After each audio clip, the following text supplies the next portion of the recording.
오늘은 갈라디아서의 아브라함이란 제목으로 공부해 보도록 하겠습니다. 이신칭의에 관한 내용이죠. 믿음으로 구원 얻는 내용입니다. 자, 3장 1절을 읽어보겠습니다. 어리석도다 갈라디아 사람들아, 예수 그리스도께서 십자가에 못 박히신 것이 너희 눈앞에 밝히 보이거늘 누가 너희를 꾀더냐. 여기서 사도 바울이 갈라디아 교인들에게 편지를 쓰면서 어리석도다, 누가 너희를 꾀더냐, 이렇게 심한 책망을 하고 있죠.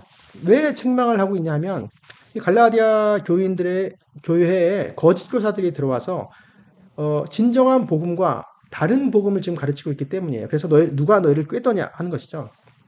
율법을 지켜야 구원을 얻는다. 즉 한마디로 말하면 그렇죠. 믿음으로만이 아니고 믿는 것 플러스 율법을 지키는 행위가 있어야 구원을 얻는다. 이제 이런 주장을 하는 것입니다. 자, 그런 주장은 사도행전 15장에서 나오는데요. 이게 딱 요 상황이 갈라디아 상황과 딱 맞느냐 하는 것은 잘 정확하지 않지만 그 내용상으로는 같습니다. 내용상으로는 어떤 사람들이 그 거짓 교사들이죠. 어떤 사람들이 유대로부터 내려와서 어디로 내려왔냐면 지금 안디옥으로 내려온 것입니다. 안디옥 교회에 내려왔습니다. 형제들을 가르치되 너희가 모세의 법대로 할례를 받지 아니하면 능히 구원을 받지 못하리라. 그러니까 구원의 조건으로 할례를 지금 제시를 하고 있는 것이죠. 그러니까 이 사람들은 믿는 사람이었는데도 불구하고 예수님을 믿는 사람들인데도 불구하고 믿음으로만은 구원을 얻을 수가 없고 할례도 받아야 구원을 얻을 수 있다. 이 할례라는 것은 단순히 할례만 받는다는 그런 뜻이 아니고 할례라는 것은 모세의 율법을 다 지키겠다는 그런 표시로 받는 것이기 때문에 믿음 플러스 율법 준수, 그것이 구원의 조건이 된다. 이런 이제 주장을 펴고 있는 것이죠. 이것이 다른 복음이고 거짓 교사들이 가르치는 내용이었습니다. 이것은 이제 하나님의 전적인 은혜의 복음을 파괴하는 그런 주장이죠.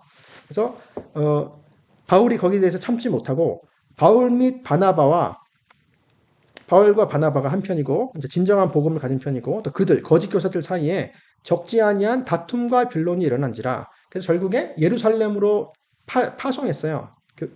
예루살렘으로 파견을 했는데 예루살렘 안에서도 바리새파 중에 어떤 믿는 사람들, 그러니까 믿는 사람들 중에서도 제사장들도 있었고 바리새인들도 있었거든요. 그 믿는 바리새인들 중에 어떤 사람들이 이방인에게 할례를 행하고 모세의 율법을 지키라 명하는 것이 마땅하다. 이것이 구원의 조건으로 좀 제시를 되는 거거든요. 유대인뿐 아니고 예수님을 믿는 모든 이방인들도 할례를 받고 모세 율법을 지켜야 한다. 지금 이렇게 주장을 하고 있는 것입니다. 이런 거짓된 주장에 대해서 이제 사도 바울이 갈라디아 교회에게 쓴 편지인 것이죠. 어리석도다 갈라디아 사람들아. 그래서 이제 앞에 오가 있어요. 오 감탄사. 오 어리석도다. 오 정신 나간 갈라디아 사람들아. 정신 나간.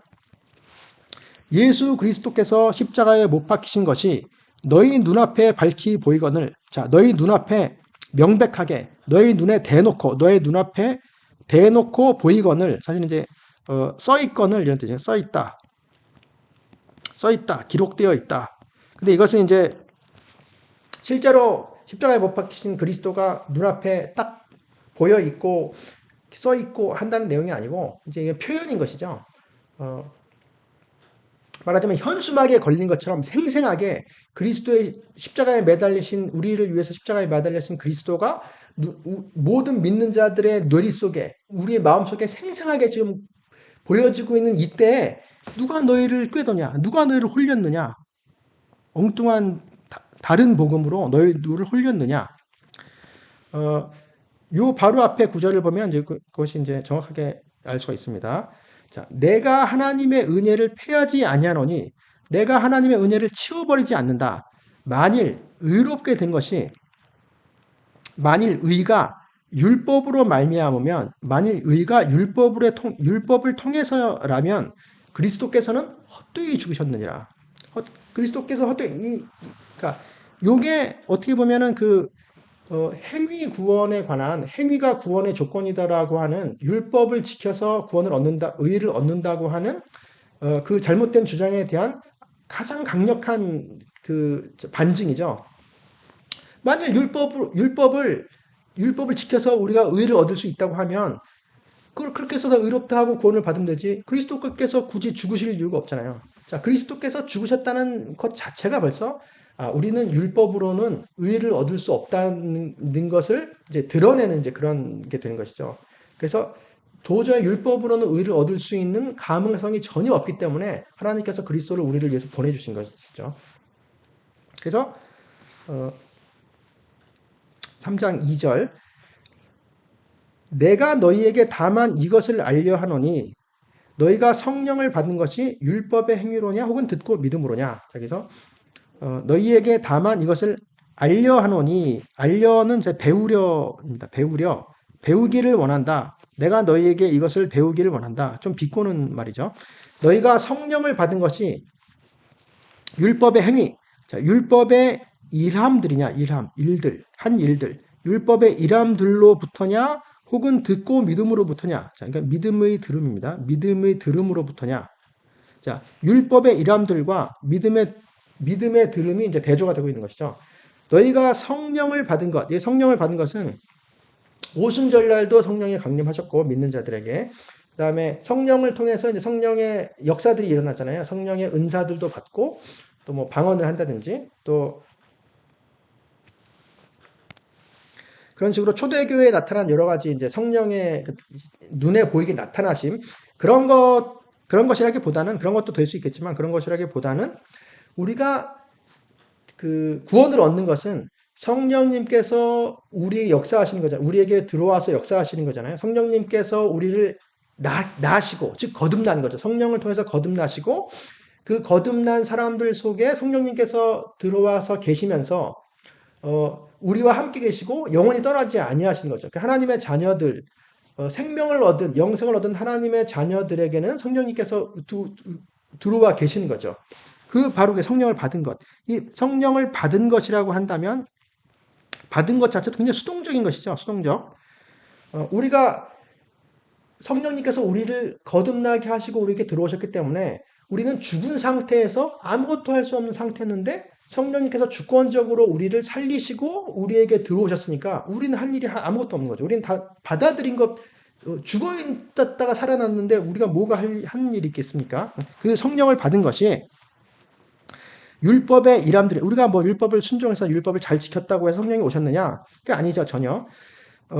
듣고 믿음으로냐? 믿음의 들음으로냐? 라고 하는 것은 율법과 관계되는 믿음, 율법과 반대되는 믿음, 율법으로부터냐 아니면 믿음으로부터냐 이렇게 얘기할 수도 있었겠는데 바울은 여기서 믿음의 들음이라고 이렇게 표현을 했거든요. 이 자체가 수동성을 강조한 표현인 것 같습니다. 수동성. 그러니까 그냥 믿음으로라고만 얘기하면 우리는 그것도 믿음에 대해서도 부패하고 오해할 수가 있어요. 그래서 믿음 자체를 또 공로로 내세울 수가 있거든요. 그러니까 나는 믿었으니까 구원받았다. 너는 안 믿었으니까 구원 안 받았지. 그러니까 나는 내 믿음이 나는 공로야. 이런 식으로 오해할 수가 있거든요. 전혀 그런 게 아닙니다. 믿음이란 것은 믿음 자체가 굉장히 수동적인 것이죠. 우리를 하나님께 맡겼다는 것이기 때문에 수동적인 것이에요. 우리가 하나님의 품에 안겼다는 것이죠. 그래서 들음이라고 한다면 걸 추가함으로써 그냥 들었다. 듣고 믿었다. 단지 우리는 들어서 믿음이 생겼을 뿐이다. 듣고 믿었을 뿐이다. 여기서 무슨 우리의 어떤 적극적인 어떤 노력 같은 게 작용되는 게 전혀 아니잖아요. 수동성을 강조한 것입니다. 믿음의 들음이라고 하는 것은. 그리고 자, 성령을 받은 것. 다시 한번 이제 우리의 수동성이고 하나님의 주권을 강조하는 동시에 성령을 바로 이것이 우리의 구원의 증거인 것이죠. 우리 안에 성령님이 계시다는 것이 바로 우리가 하나님의 자녀인 증거이고 우리가 구원받은 증거인 것이죠. 그것은 율법의 행위와는 율법의 일함과는 아무 관계가 없습니다. 너희가 이같이 어리석으냐? 너희가 이같이 정신이 나갔느냐? 정신 나갔. 성령으로 시작하였다가 이제는 육체로 마치겠느냐? 자, 성령으로 시작했다는 것은 하나님의 주권으로 시작을 해서 육신으로 마치겠느냐 하는 것은 우리의 어떤 적극적인 노력 같은 걸로 마치겠느냐, 신적인 것으로 시작해서 인간적인 것으로 마치겠느냐, 이런 의미인 것이죠. 너희가 이같이 많은 괴로움을 헛되이 받았느냐, 과연 헛되냐, 많은 괴로움 받았다, 많이 고난당했다 하는 것은 복음 때문에 받은 고난을 말하는 것이죠. 복음 때문에 당한 괴로움. 만일 그 유대 율법을 잘 지켰다면 받을 필요 그런 유대인들의 핍박 같은 것을 우리가 복음 때문에 받은 고난이니까 헛되이 받은 셈이 된 것이죠. 그리고 5절 너희에게 성령을 주시고 너희 가운데서 능력을 행하시는 이의 일이 율법의 행위에서냐 듣고 믿음에서냐 또 나옵니다. 네. 성령을 주시고 성령을 아낌없이 주시고 너희 가운데서 능력들을 일하시는 이 누구죠? 일하시는 분 하나님이죠. 이게 성부 하나님이죠. 성부 하나님. 자, 성부 하나님 일은 이제 의역이고요. 성부 하나님이 그 일하시는 분은 사실 우리가 아니고 하나님이 일하시는 것이었죠. 사실 구원의 일은 그분의 일, 그분이 율법의 행위들로부터냐 아니면 듣고 믿음에서부터냐 믿음의 들음으로부터냐 똑같아요. 믿음의 들음으로부터냐. 자, 이것을 당연히 하나님께서 우리 안에서 역사하시는 거는 우리가 율법을 잘 지켰다고 역사하시는 게 아니고 하나님의 주권적으로 우리에게 우리 믿음을 통해서인 것이죠. 하나님의 주권적인 역사하심이 하나님의 처음부터 우리에게 계획하신 믿음을 통해서였다. 이것을 지금 얘기하는 것이죠. 그래서 여기 보면 그리스도, 성령, 성부 하나님을 다 지금 바울이 얘기를 하고 있거든요. 보면은 십자가에 못 박히신 그리스도, 예수 그리스도께서 십자가에 못 박히신 것. 자, 요것이 첫 번째 저거였고, 그 변증이었고, 두 번째는 너희가 성령을 받은 것. 자, 성령님. 그 세 번째는, 그 분. 성령을 주시고 너희 가운데서 능력을 행하시는 분, 성부 하나님. 성자, 성령, 성부 하나님을 모두 끌어들여서 지금 이제 구원을 설명을 하고 있는 것이죠. 구원의 은혜성을 설명을 하고 있는 것이죠. 하나님의 주권, 우리의 수동성을 설명을 하고 있는 것입니다. 아브라함이 하나님을 믿음에 그것을 그에게 의로 정하셨다 함과 같으니라. 자, 여기서 이제 구약 성경을 이제 또 들고 있죠. 구약 성경. 성경을 통해서 또 이제 변증을 하고 있는 것이죠. 논증을 하는 것이죠. 아브라함이 하나님을 믿었다. 자, 그것을 이제 사실 이제 원문에서는 수동으로 형태로 되어 있어요. 그것이 뭐냐면 하나님 믿은 것이죠. 아브라함이 하나님 믿었다. 그것이 그에게 의로 정하셨다. 자, 의로 여겨지셨다. 자, 여겨졌다. 자, 의로 여겨졌다. 그에게 의로 여겨지심을 받았다. 것이죠. 의로 여겨졌다. 자, 요것을 찾아볼게요. 이건 우리가 잘 아는 구절이죠. 창세기 15장. 창세기 15장은 아브라함이 전쟁에서 승리하고 롯을 구출한 다음에 뭔가 두려워하고 있을 때 하나님이 나타나셔서 두려워하지 말라. 나는 너의 방패요 지극히 큰 상급이니라 이렇게 말씀하셨더니 아브라함은 자기는 자녀가 없다. 자식이 없다. 아들이 없다라고 할 때 하나님께서 이제 상속자 약속을 지금 하시는 거잖아요. 그러면서 그를 이끌고 밖으로 나아가 이르시되 하늘을 우러러 무뼈를 셀 수 있나 보라. 또 그에게 이르시되 내 자손이 이와 같으리라. 내 씨가 이와 같으리라. 그랬더니 아브라함이 여호와를 믿었다. 단순히 믿은 것밖에 없어요. 듣고 믿었는데 그랬더니 여호와께서 그것을 그의 의로 여기셨다. 자, 여기셨다. 이게 바로 칭의죠. 의로 여기셨다. 칭의. 그러니까 이 믿음으로부터 의로 인정해 주시는 이 하나님의 계획은 이미 창세기 15장에서부터 나타나는 것인 거죠. 명시적으로 나타나는 것이 그렇게 처음부터 나타나시는 것이죠. 그런즉 자, 이 창세기를 본 것처럼 그런즉 믿음으로 말미암은 자들은 믿음으로부터인 자들은 아브라함의 자손, 아브라함의 씨인 줄을 알지어다. 자, 너희는 알아라. 믿음으로부터인 자들이 아브라함의 씨다. 또 하나님이 이방을 믿음으로 말미암아 의로 정하실 것을 성경이 미리 알고 먼저 아브라함에게 복음을 전하되 모든 이방이 너로 말미암아 복을 받으리라 하였느니라. 자, 요 구절도 하나님께서 이방인들을 믿음으로 말미암아, 자, 믿음으로부터 의로 정하실 것. 이 정하실 것이 또, 자, 의롭다 하실 것이죠. 이것도 마찬가지로 칭의를 말하는 것입니다. 의롭다 하다. 자, 의롭다 하시다. 믿음을 통해, 자, 믿음으로부터 의롭다 하실 것을 성경이 미리 알았다. 이게 성경을 의인화한 그런 표현이죠. 미리 보았다. 미리 알아보았다. 그래서 먼저, 미리. 성경이 먼저 보고, 그리고 먼저 아브라함에게 복음을 전하되, 모든 이방들이 너로 말미암아 복을 받으리라. 내 안에서 축복받으리라 한 것이죠. 자, 이것도 찾아볼게요. 창세기 12장. 하나님께서 아브라함을 처음 부르실 때 하신 말씀이죠. 여호와께서 아브라함에게 이르시되 너는 너의 고향과 친척과 아버지의 집을 떠나 내가 내게 보여줄 땅으로 가라. 그 땅으로 가라. 내가 너로 큰 민족을 이루고 내게 복을 주어 내 이름을 창대하게 하리니 너는 복이 될지라. 축복. 계속 축복 이야기가 나오죠. 너를 축복하는 자에게는 내가 복을 내리고 너를 저주하는 자에게는 내가 저주하리니. 자, 여기서부터 땅의 모든 족속이 너로 말미암아 복을 얻을 것이라. 땅의 모든 족속, 가족이죠. 가족들, 가문들. 그러니까 이것은 이제 민족이나 국가보다도 더 작은 개념인 것이죠. 그러니까 온 땅의 모든 이방인들 다 말하는 거죠. 모든 족속들이 너로 말미암아 내 안에서 축복받으리라, 복을 얻으리라, 축복받을 것이다. 요게 하나님께서 아브라함에게 해주신 약속이죠. 자, 요 약속을 근거로 해서 그러므로 믿음으로 말미암은 자는, 즉 믿음으로 붙어인 자들은 믿음이 있는 아브라함과 함께, 자, 아브라함 믿는 자였거든요.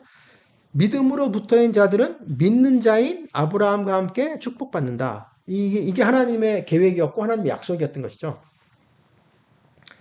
무릇 율법 행위에 속한 자들은 저주 아래에 있나니. 자, 무릇이라고 하는 것은 이제 모든이에요. 그러니까 모든 자들이죠. 모든 자들. 율법 행위. 자, 율법의 일함들 하는 일들, 율법의 일함들에 속한 율법의 일함들로부터인 자들은 저주 아래에 있다. 왜? 성경에 기록되어 있죠. 누구든지 율법책에 기록된 대로 모든 일들을 항상 행하지 아니하는 자는 저주 아래에 있는 자라 하였습니다. 자, 저주받은 자다. 자, 이건 이제 직역하자면 율법책에 행하라고 기록된 것들이 있어요. 행하라고 기록된 모든 것들에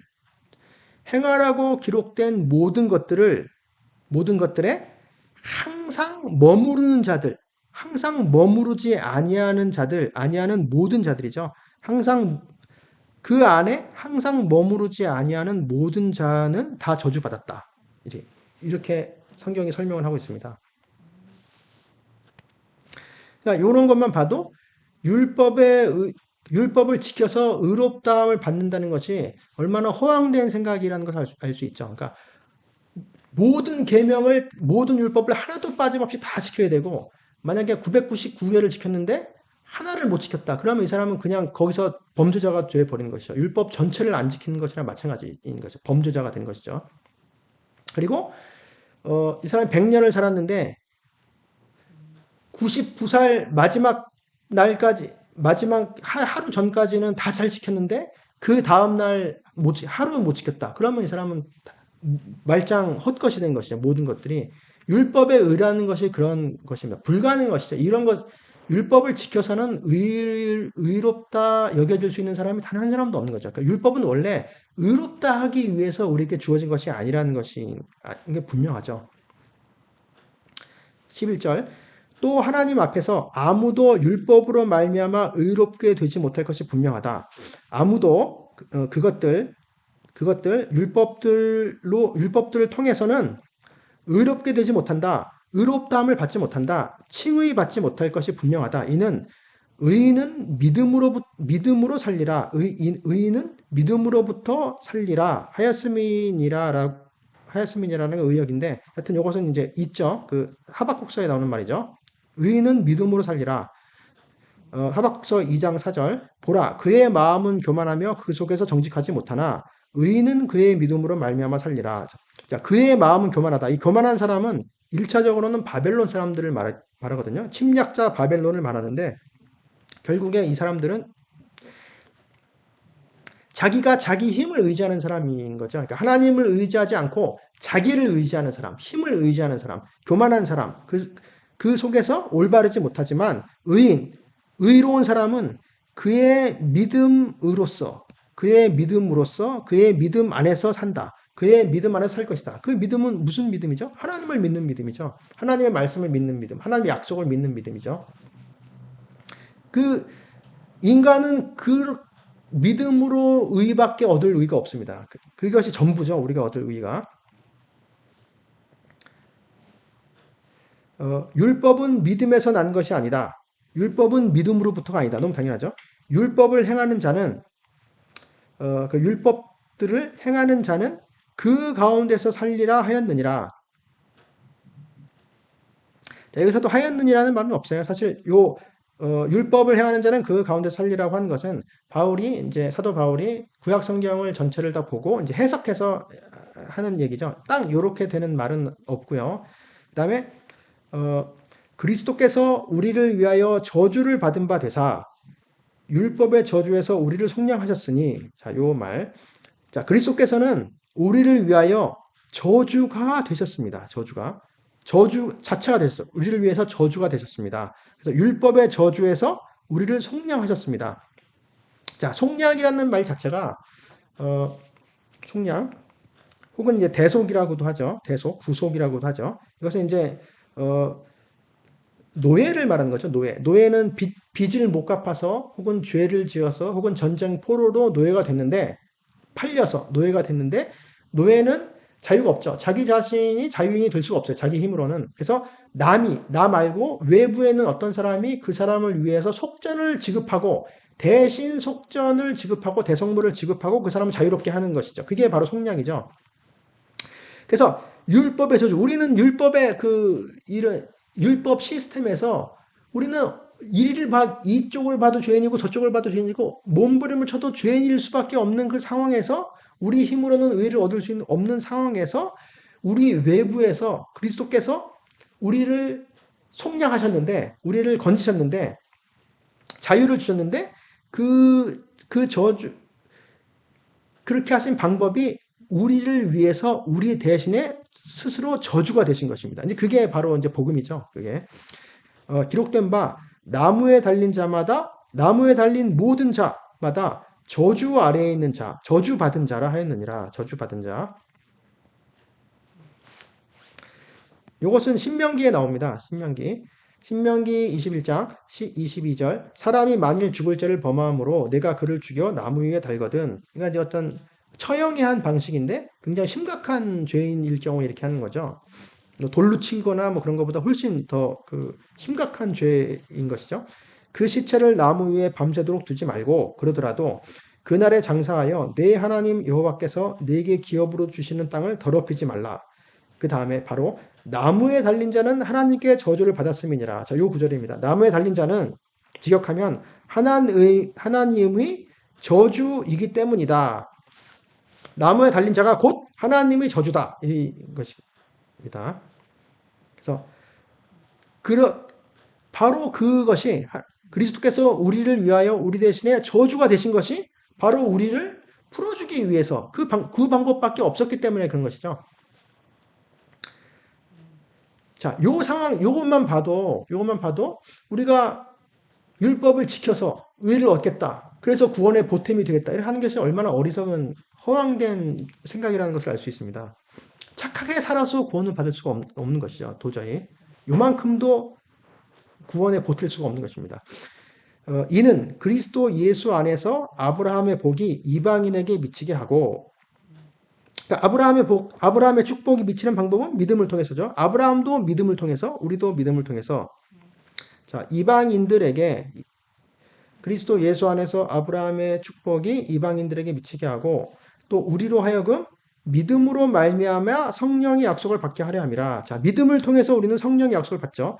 자, 성령의 약속이라고 하는 것도 성령님께서 우리에게 약속하신 뭐 어떤 뭐 좋은 것이라기보다는 성령이 바로 약속이죠. 약속된 성령. 요엘서에서 이제 말세에 하나님께서 우리에게 부어질 남녀에게 하나님을 믿는 주님의 종들에게 부어질 그 약속된 성령을 말하는 것이 여기서는 더 합당한 것 같습니다. 그래서 우리가 바로 약속된 성령을 받죠. 믿음을 통해서. 그래서 우리가 구원받는 것이죠. 형제들아, 내가 사람의 예대로 말하노니, 자, 그래서 여러 가지, 사도 바울은 지금까지 삼위일체 하나님으로 논증했고, 그 다음에 구약 성경 여러 곳을 가지고 논증했고, 그 다음에 이제는 사람의 예대로 논증을 한 것이죠. 여러 가지로 논증을 하고 있죠. 우리의 칭의는 믿음으로부터 뿐이다. 수동적인 것이다. 하나님의 주권적인 것이고, 우리가 율법을 지켜서 얻을 수 있는 의는 하나도 없다. 이제 이런 것이죠. 형제들아, 내가 사람의 예대로 말하노니, 자, 사람을 따라서, 내가 사람대로 말하노니, 사람을 따라서 말하노니, 사람의 언약이라도 정한 후에는 아무도 폐하거나 더하거나 하지 못한다. 자, 여기서 이제 정하다라는 말이 이제 승인하다 이런 뜻이거든요. 승인하고 어떤 조약 같은 것은 이제 발효하잖아요. 조약이 발효된다. 뭐 그런. 공적인 언약, 공적인 약속이 승인되는 것을 말하거든요. 승인되면 그 다음부터 효력이 있죠. 사람의 언약, 승인된 사람의 언약이라고 할지라도 일단 승인이 되면 아무도 폐하거나 더하거나 하지 못한다. 아무도 그것을 치워버리거나 또는 덧붙이거나 하지 못하죠. 고스란히 그 약속, 그 언약 자체가 이제 효력이 있는 것입니다. 근데 하물며 하나님께서 하신 약속은 오죽하겠습니까? 이 약속들은 아브라함과 그 자손에게 말씀하신 것인데, 자, 그 씨, 하나님께서 아브라함에게, 그리고 그 씨에게 약속하신 것이죠. 여럿을 가리켜 그 자손들이라 하지 아니하시고, 여럿을 가리켰다고 하는 것은 이제 복수로 말씀하지 아니하셨다. 그 씨들이라고 하지 아니하시고, 오직 반대로 한 사람을 가리켜, 자, 단수로 표현하셨다. 복수로 약속하지 않고 단수로 표현하셨다. 한 사람을 가리켜 네 자손, 네 씨라 하셨으니 곧 그리스도다. 바로 하나님께서 아브라함에게 약속하신 아브라함의 씨 그 내용 자체가 벌써 거기에 그리스도가 그 안에 계셨다. 이제 하는 것입니다. 내가 이것을 말하노니 하나님께서 미리 정하신 언약을 430년 후에 생긴 율법이 폐기하지 못하고 그 약속을 헛되게 하지 못하리라. 자, 여기서도 원문에서는 이제 수동형으로 되어 있어요. 하나님에 의해서 언약. 하나님에 의해서 미리 정해진 언약 이런 뜻입니다. 미리 정한 이제 먼저죠, 먼저 승인된 이런 뜻입니다. 아까 그 위에도 승인이 있었잖아요. 정한 후, 이 정한이 승인했다는 것이거든요. 여기서도 이제 미리 승인된 하나님에 의해서 먼저 승인된 그 언약을 430년 후에 생긴 율법이 폐기하지 못한다. 너무 당연하죠. 430년 후라고 하는 것은 아브라함의 시대로부터 시내산 언약의 시기까지, 그러니까 이스라엘 백성들이 애굽에 들어갔다가 다시 나와서 시내산 앞에 가서 율법을 받을 때 그 기간이 430년이죠. 430년 후에 생긴 율법이 폐기하지 못한다. 자, 여기 폐기도 승인 폐기하지 못한다는 것이에요. 승인 폐기. 그러니까 승인이란 말이 이제 3번씩 나온 거예요. 미리 정한 후, 승인된 후, 또 먼저 승인된, 승인 폐기하지 못한다. 그러니까 율법과 비교해서 언약이 훨씬 상급 개념이고 오리지널 개념이고 먼저의 개념인 것이죠. 그러니까 율법은 훨씬 더 떨어지는 것이죠. 언약과 비교하면 훨씬 떨어지는 것이에요. 순서가. 그러니까 율법이 승인을 폐기하지 못한다. 그 약속을 헛되게 하지 못한다. 그 약속을 무용지물로 만들지 못한다. 그 약속을 무력화시키지 못한다. 그러니까 언약이 먼저 있고 언약 다음에 율법이 있는데 언약은 고스란히 있고 율법은 그 언약의 하부에 있는 것이죠. 언약의 하부. 그러니까 율법이 언약을 건드릴 수가 없는 것입니다. 만일 그 유업이 율법에서 난 것이면 약속에서 난 것이 아니니라. 그러니까 즉 유업이라고 하는 것은 상속이죠, 상속. 어, 율법으로부터 만약 그 상속, 약속된 그 상속, 그 유업이 기업이 율법으로부터라면 약속으로부터가 아니죠. 넌 당연하죠. 그러나 하나님이 약속으로 말미암아 약속을 통하여 아브라함에게 주신 것이다. 아브라함에게 은혜로 주신 것이다. 그러니까 그 유업 상속의 약속은 율법과는 관련이 없는 것이죠. 하나님께서 아브라함에게 은혜로 약속으로 주신 것이죠. 그리고 그 약속에는 그리스도가 포함되어 있는 것이죠. 그 씨, 약속된 씨, 그 씨를 통해 그 씨가 대적의 성문을 차지하고 그 씨를 통해서 온 세상의 모든 민족들이 다 축복을 받는 것이죠. 아브라함 안에서 그리고 그 씨 안에서 결국에 그리스도를 안에서 그 축복을 받는 것이죠. 여기서 상속이라 함은 1차적으로는 이제 아브라함이 처음 들었을 때는 어, 그 자손들이니까 즉 백성이죠. 자손들, 백성 그리고 땅. 그래서 이제 하나님의 나라죠. 하나님의 나라, 하나님과 함께하는 그 하나님의 나라. 크게 보면은 하나님의 나라고 그것이 이제 구원을 말하는 것이죠. 그러니까 이 상속은 우리가 받을 기업, 구원, 의, 하나님의 나라 이게 다 그런 것들이 약속으로 말미암아 약속을 통해서 은혜로 주신 것이었던 거죠. 율법과는 관련이 없어요. 그런즉 율법은 무엇이냐? 그러면 이제 질문이 있는 거죠. 약속으로 은혜로 믿음으로 모든 것이 다 해결된다면 율법은 도대체 뭐냐? 왜 주셨냐? 율법이 무슨 소용이 있냐? 그런즉 율법은 무엇이냐? 범법함으로 더하여진 것이다. 범법함, 그러니까 범죄들이죠. 자, 범죄들 때문에 범죄들로 인해서 더하여진 것이죠. 약속이 원래 있었는데 율법이 뭔가 더해진 것이에요. 언약에. 왜? 범죄들 때문에. 그러니까 뭔가 좀 뭔가 안 좋은 상황이 있었기 때문에 율법의 필요성이 있어서 덧붙여진 것이다. 더해진 것이다. 오히려 약속만 있었어도 되는데 뭔가 안 좋은 상황이 돼. 사람들의 죄악들 때문에 율법이 더해질 필요가 있었던 거죠. 천사들을 통하여 한 중보자의 손으로 베푸신 것인데 한 중보자라는 것은 중재자죠. 여기서의 중재자는 이제 모세를 말하는 거죠. 모세가 하나님과 백성 사이에서 이 율법을 받았죠. 그리고 그 율법에 대한 언약을 또 맺었죠. 약속하신 자손이 오시기까지 있을 것이다. 약속하신 씨. 여기서 약속하신 씨는 그 씨가 약속되었다라는 뜻도 되면서 씨 자신이 하나님께서 그 씨에게 또 약속을 하신 거잖아요. 그러니까 그 두 가지 의미가 다 있는 것 같습니다. 그 약속된 씨, 그리고 약속을 받은 그 씨가 오시기까지. 그러니까 율법은 그 기한이 있었던 거예요. 처음부터 기한이 있었던 거예요. 율법의 기한은 약속의 씨가 오실 때까지가 율법의 그 쓸모였고 그 효력이 미치는 범위였고 약속하신 씨가 오신 다음에는 율법이 이제 소용이 없고 믿음의 의가 이제 드러나는 것이죠. 자, 20절. 그 중보자, 그 중재자는 한편만 위한 자가 아니라 하나님은 한 분이시니라. 이건 약간 좀 까다로운 구절인데 그 중재자, 예수님 모세를 말하는 것인데 그 중재자는 한편만 위한 자가 아니다. 그러니까 한 편에 속한 자가 아니란 뜻이죠. 그러니까 중재자라고 하는 것은 그러니까 예를 들어 하나님 편과 그다음에 사람들 편이 있었는데 그 사이에서 이제 중재를 하는 사람이죠. 중재자. 하나님은 거룩하신 분이고 의로우신 분이고 사람은 죄가 있는 이제 죄인들인데 어떻게 이 둘 사이를 조정하기 위해서 이제 중재자가 있는 거죠. 그러니까 율법을 가지고 이 역할이 이제 그런 거죠. 모세와 율법 역할. 그런데 그것과 비교해 대조적으로 하나님은 한 분이시니라. 하나님은 하나이시니라. 이런 뜻인데 이것이 무슨 뜻일까요? 그러니까 율법 중보자를 통해서 받은 그 율법은 양편에 다 이제 해당되는 것인데 하나님은 한 분이시다라고 하는 것은 하나님의 약속과 은혜는 일방적인 것이잖아요. 일방적인 것입니다. 일방적.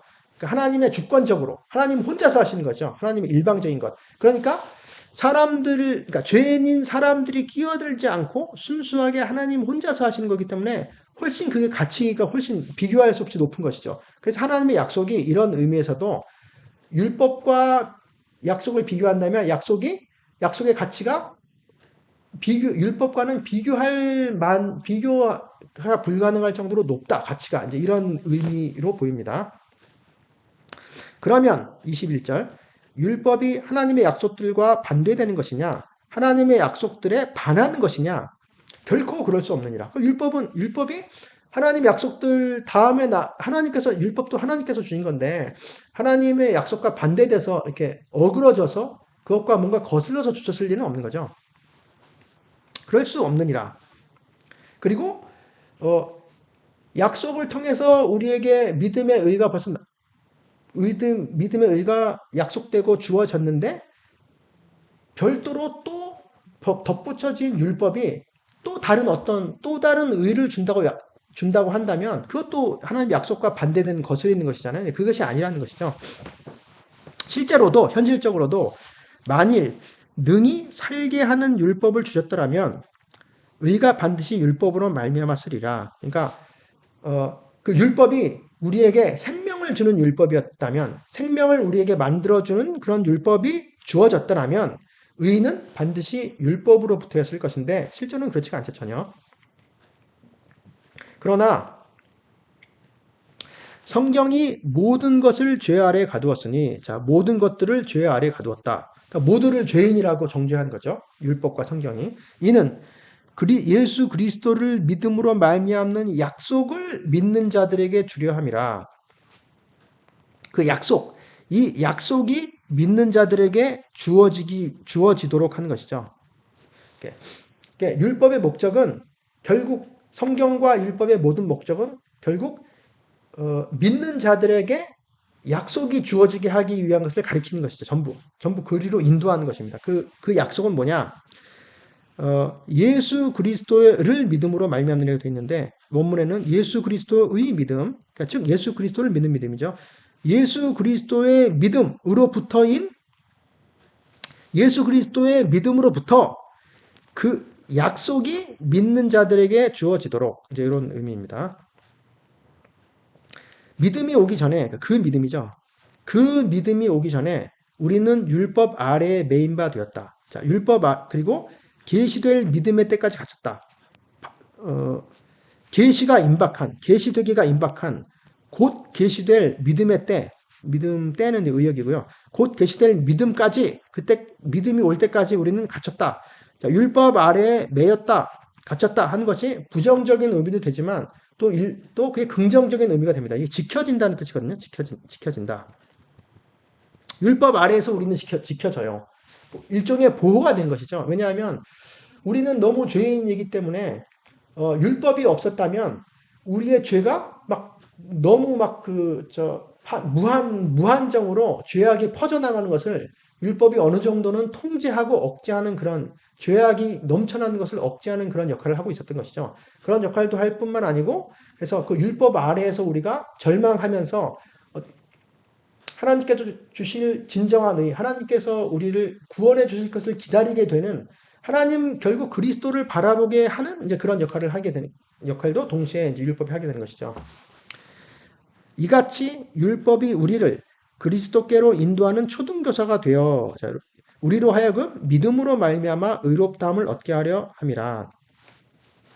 그러니까 율법은 결국에 우리의 초등교사가 되었다. 율법은 우리의 초등교사입니다. 초등교사라고 하는 것은 이제 그건 고대 로마에 있던 것인데, 그러니까 뭐 모든 애들의 초등교사가 있었던 것은 아니고 귀족 집안에 이제 지쳐 높은 귀족이 자기 아들이 아직 어린 아이일 때, 그러니까 10대가 되기 전에 어린 아이일 때,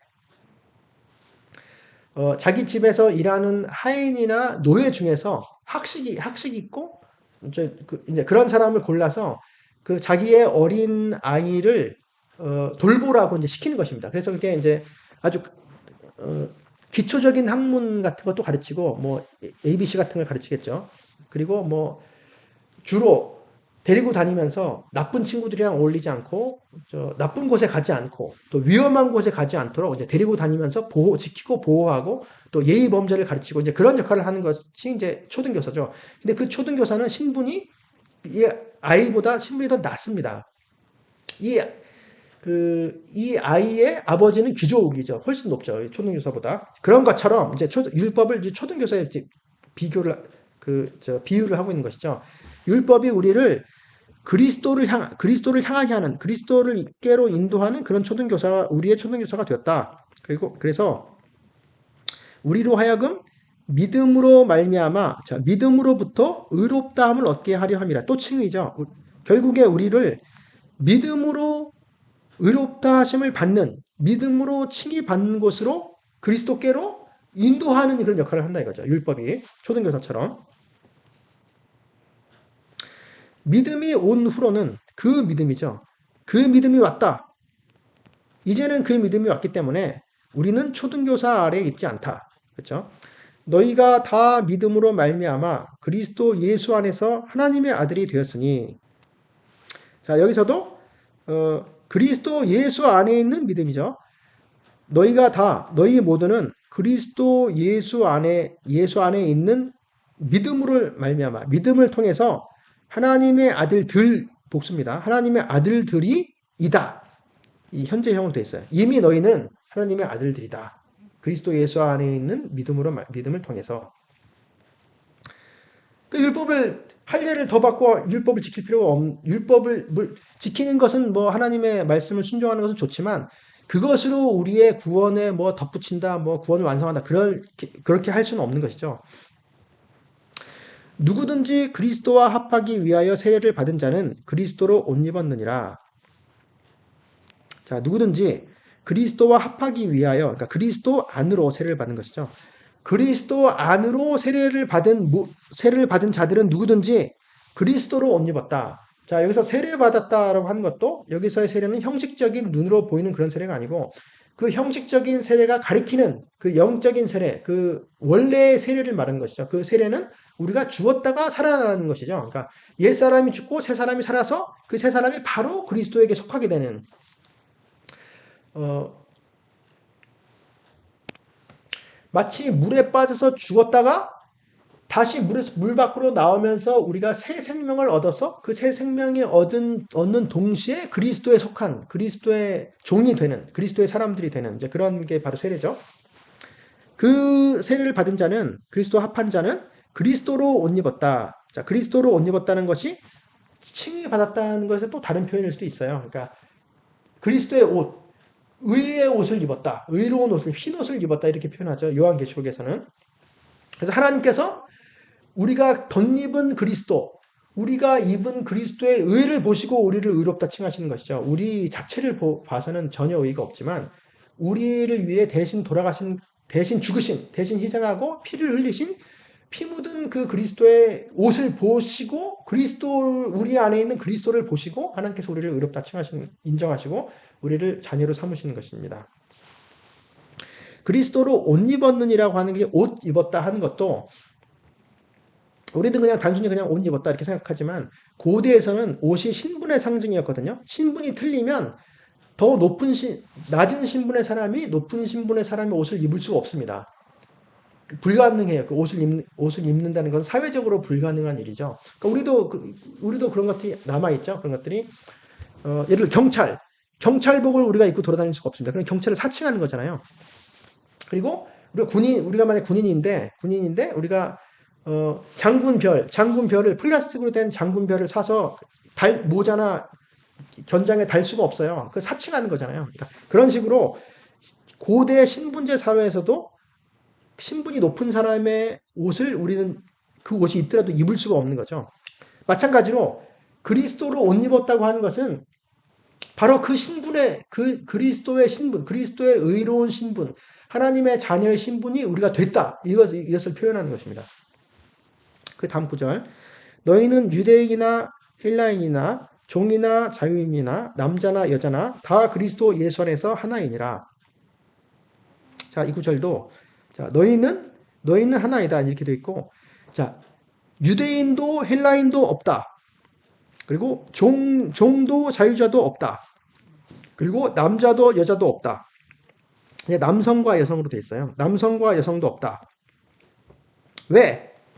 너희는 모두가 그리스도 예수 안에서 하나이기 때문이다. 자, 이렇게 돼 있습니다.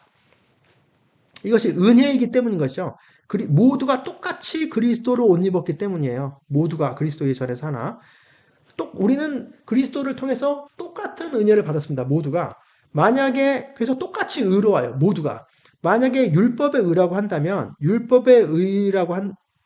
라고 한다면 이게 차등이 있죠.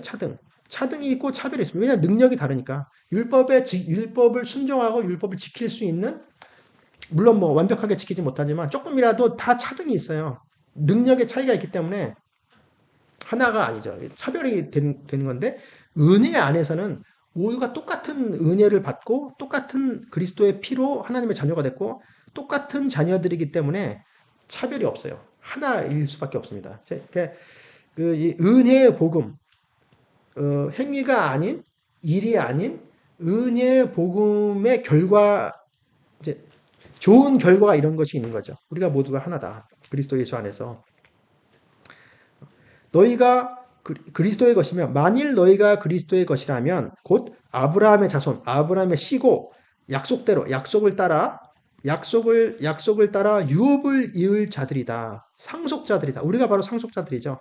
하나님의 자녀로서 하나님께서 허락하신 하나님의 기업을 얻을 우리가 바로 상속자들인 것입니다. 사도 바울이 이제 우리에게 가르치는 성령의 영감을 통해서, 성령의 감동을 통해서 우리에게 가르쳐주는 이 구원의 복음, 은혜의 복음은 전적으로 하나님의 은혜를 통해서, 하나님의 주권적인 역사를 통해서만 우리를 의롭다 하시고, 그리스도를 통해서죠. 그리스도의 피를 통해서 우리를 의롭다 하시고, 우리를 구원하시고, 하나님의 자녀로 삼아주시고, 우리를 거듭나게 해주시고, 그 구원에는 우리는 수동적으로 참여할 뿐입니다. 물론 우리가 거기서 믿음으로 반응을 해야 하지만, 그런 것들은 모두 수동적인 것이고, 우리의 노력이나 우리의 공로가 들어간 것은 하나도 없습니다. 이것이 은혜의 복음이고 진정한 복음이고 복음의 진리입니다. 근데 여기서 만약에 우리가 성품이 좋아야 구원에 이를 수 있다. 아니면 우리가 믿음으로 구원을 얻었을지라도 그 다음에 착하게 살지 않으면, 뭐 이웃에게 뭐 선을 베풀지 않고 이렇게 살면 우리는 구원에서 떨어진다. 우리는 구원을 잃어버린다. 물론 선을 행하고 이웃에게 선을 행하고 착하게 살고 좋은 성품을 갖고 하는 것은 하나님께서 원하시는 것이고 기뻐하는 것이고 아주 좋은 것이지만, 우리가 해야 될 것이지만, 그것이 구원에 관계된 것은 전혀 아닙니다. 만약에 그런 식으로 가르침을 받으면 결국 하나님의 은혜의 복음이 파손되는 그런 결과를 낳아요. 그래서 이 복음의 진리는 고수해야 되는 것이고, 여기서를 벗어나서 가르치는 사람들은 과거나 현재나 다 거짓 교사들인 것이고 하나님의 복음에 대적이 될 수밖에 없는 것입니다. 그래서 우리는 이 은혜의 구원을 우리의 가슴 속에 품고 죄인이지만 의롭다 하시고 하나님의 자녀 삼으신 하나님만 바라보고 하나님을 의지하고 하나님만 믿고, 그래서 절망하지 않고 하나님께 소망을 두고 이제 예수님께서 다시 오실 때까지 믿음을 지키고 살아야 할, 그런 이제 하나님의 자녀다운 삶을 살아야 할 그런 책임과 의무까지 있는 것이죠. 네, 오랜 시간 수고하셨습니다.